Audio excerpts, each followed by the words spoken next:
upper surface and the lower surface, that is the dorsal surface and the ventral surface of these worms are completely flat.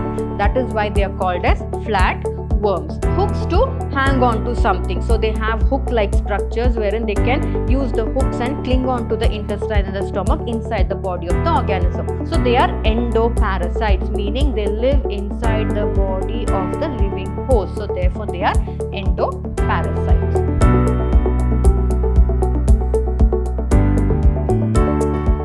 Hello everyone, a warm welcome to the session on first PUC Biology. I am Dr. Divya, Biology Faculty, Vidhyaashram Pre-University College, Temple of Excellence, Mysore. So in this session, let us study the topic phylum Platyhelminths under chapter 4 of Animal Kingdom. So we shall understand the characteristics of this phylum, that is Platyhelminths, and then move on to learning about some of the MCQs that can be framed under this particular topic. So phylum Platyhelminths. So the name itself says that Platyhelminths, they are the worms which are flat. So flat worms means both their upper surface and the lower surface, that is the dorsal surface and the ventral surface of these worms are completely flat. That is why they are called as flat worms. And they are endoparasites, meaning they live inside the body of other organisms such as humans and animals, wherein they feed on whatever nutrition or food is present inside the body of those organisms. That is why they are called endo. Endo meaning inside, and parasite meaning those which depend on other organisms or those which depend on the living host for their food. And talking about their cell arrangement, it is triploblastic in nature. Triploblastic, that is, the cells are arranged in 3 embryonic layers wherein they'll have an ectoderm, that is an external ectoderm, a layer of cell, that is external ectoderm. Next, they'll have an internal endoderm, and between the ectoderm and the endoderm, there is one more layer of cells, or the cells are arranged in one more layer, that is called as the mesoderm. So that is nothing but triploblastic. And talking about the body cavity. So these organisms do not have a body cavity. Therefore, they are acoelomates. So coelo means body cavity. The opposite of not having a body cavity is acoelomate. The level of organization is organ level of organization. For example, these organisms under Platyhelminths, they have special structures for excretion, for digestion and all that, or special organs. For example, they have special organs for excretion, special organs for digestion. So therefore, they have organ system level of organization. Next, talking about the structure of phylum Platyhelminths. So they are bilaterally symmetrical. So bilaterally symmetrical means when you draw a line exactly in one plane at the center, one half of the organism is exactly the mirror image or the same copy of the other half. So both the halves looks exactly like a mirror image of each other. Therefore, they are bilaterally symmetrical. And one of the characteristic feature of this organism is that because they are endoparasites, so these organisms usually live inside the body of an organism, especially in the digestive tract, that is the stomach and the intestine. So in the stomach and the intestine, lot of activities will be going on, right? The movement of food will be going on, the digestion process will be going on. So during that time, when the food moves, these organisms should not get washed away out of a body through the anus, right? So therefore, to cling on to the intestine or the stomach properly, they have special structures which are called as hooks and suckers. So hooks to hang on to something. So they have hook-like structures wherein they can use the hooks and cling on to the intestine and the stomach inside the body of the organism. Or they have suckers. So suckers actually act like suction cups, wherein it's like a vacuum. So they just go and attach itself, like using those suckers or those vacuum cup like structures, they just go and attach to the body of the organism and they stay there using or deriving food from the body of those particular organism. And some of them, they can absorb nutrients from their host directly, that is through their body surface itself.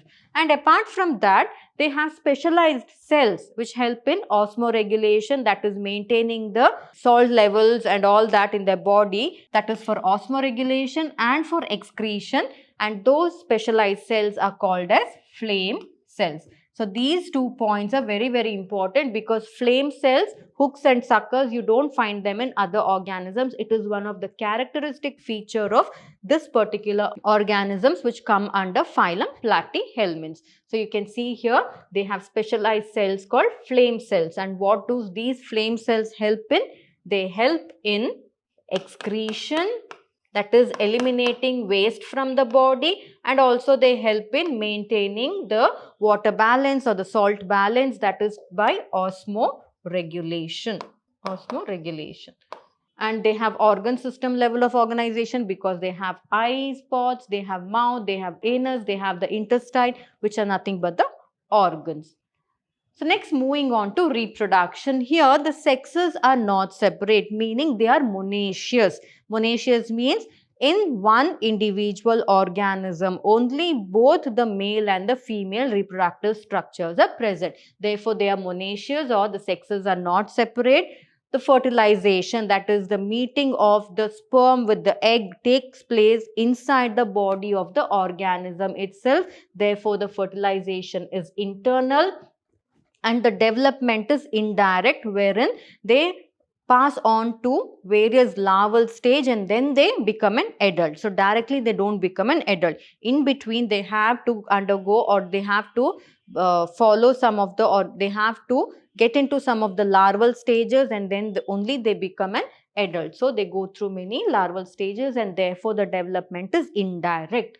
And some members, for example like planaria, they have asexual method of reproduction wherein they have regeneration capacity. So this planaria, this organism, what is regeneration? Regeneration means you regenerate or you recreate a part from the cut portion. Say for example, this is how planaria looks actually. So planaria, for example, this portion of planaria is cut. So this part will again develop into a new organism.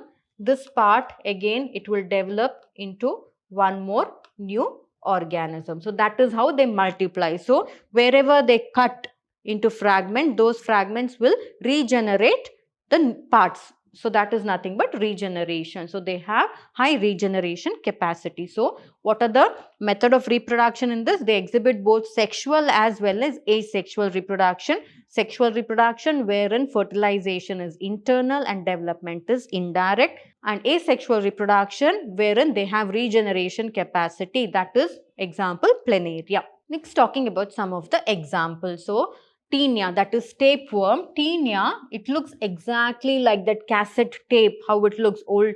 In olden days, they used to, or earlier days, they used to have cassettes. Like now you have CDs and all that, right? Earlier cassettes were there, wherein tapes were there. So that tape, how it looks now, exactly like that, this Taenia also look. And Taenia, this is Taenia. One of the most peculiar feature of Taenia is that it can grow up to 10 times more than a body length. So imagine such a organism, 10 times more it will grow and it will stay in a gut region, right? Causing a lot of problem, decreasing our weight, causing lot of stomach troubles and all that. So that is Taenia. And one more is liver fluke. So liver fluke, also they have suckers at the tip of their mouth. They have hooks at the tip of their mouth wherein they can cling on into the intestines of human beings and animals. So you have to be very, very careful when having outside food. Don't eat meat which is not properly cooked. Hygiene is maintained, otherwise we can fall ill if these organisms enter into our body. So these two are the examples, that is Taenia, which is called as tapeworm, and Fasciola, which is called as liver fluke. So this is liver fluke. So now we know the general characteristics of this particular organisms that come under phylum Platyhelminths. So let's look into some of the MCQs under this topic. So platyhelminths are saprophytes, endoparasites, photosynthetic, chemosynthetic. No, they are not autotrophs. So they are heterotrophs. So because they are not autotrophs, they can't be photosynthetic. This answer is wrong. Because photosynthesis means it is capable of producing its own food, right? Not chemosynthetic also, because chemosynthetic also means capable of producing their own food, making use of chemicals. So they are heterotrophs. Now, under heterotrophs, are they saprophytes or endoparasites? So saprophytes means those which live on dead and decaying organic matter, but these don't live on dead and decaying organic matter. So this option is also wrong. So they are endoparasites, meaning they live inside the body of the living host. So therefore they are endoparasites. So next question, body of flatworms are dash symmetrical. Is it asymmetry, bilateral symmetry, radial or vertical symmetry? It's not asymmetry, because I've already asked the question as what type of symmetry they exhibit. So they can't be asymmetry. They have to have a symmetry. So the right answer here is bilateral, because when you draw a plane exactly at the center, one half of the organism looks exactly the copy of the other half. So therefore it is bilateral symmetry. Next, triploblastic cell arrangement is seen in Porifera, Coelenterata, Ctenophores, Platyhelminths. It is Platyhelminths. Rest all of these, Porifera, Coelenterates and Ctenophores, they exhibit diploblastic cell arrangement. It is the Platyhelminths that exhibit triploblastic cell arrangement. Next, specialized cells that help in osmoregulation and excretion in liver flukes are. This is one of the important questions that can come in the exam.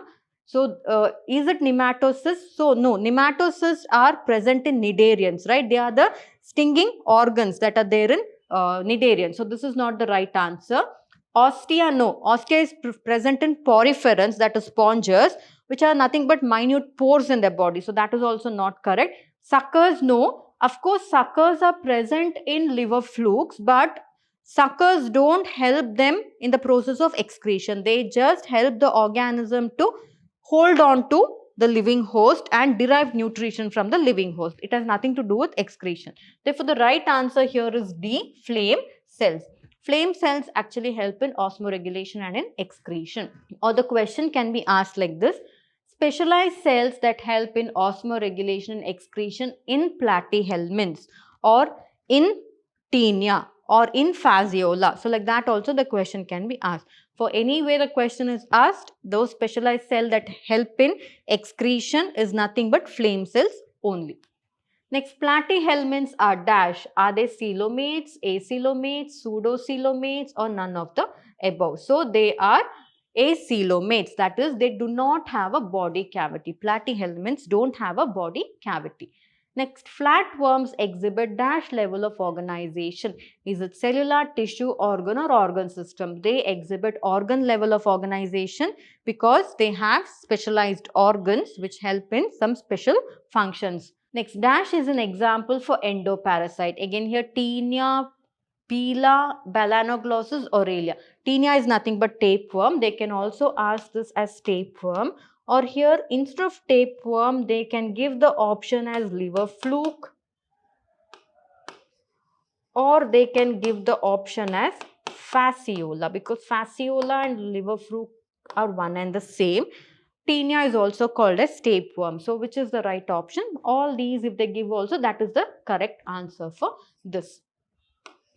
So, it is not Pila. Pila comes under mollusks, not Balanoglossus. Balanoglossus is a hemichordata, not Aurelia. Aurelia is nothing but the jellyfish that comes under coelenterate. So, not this. So, therefore, the right answer here is Taenia. So, this was about this topic wherein we learnt about the phylum Platyhelminths, its general characteristics and some of the MCQs. So, based on this only, other forms of MCQs can be framed under this topic. You have to be thorough with that also. So, this was about this session. So, I hope you understood it. We'll meet again in the next session wherein we'll discuss about a new topic and MCQs under that particular topic. Thank you.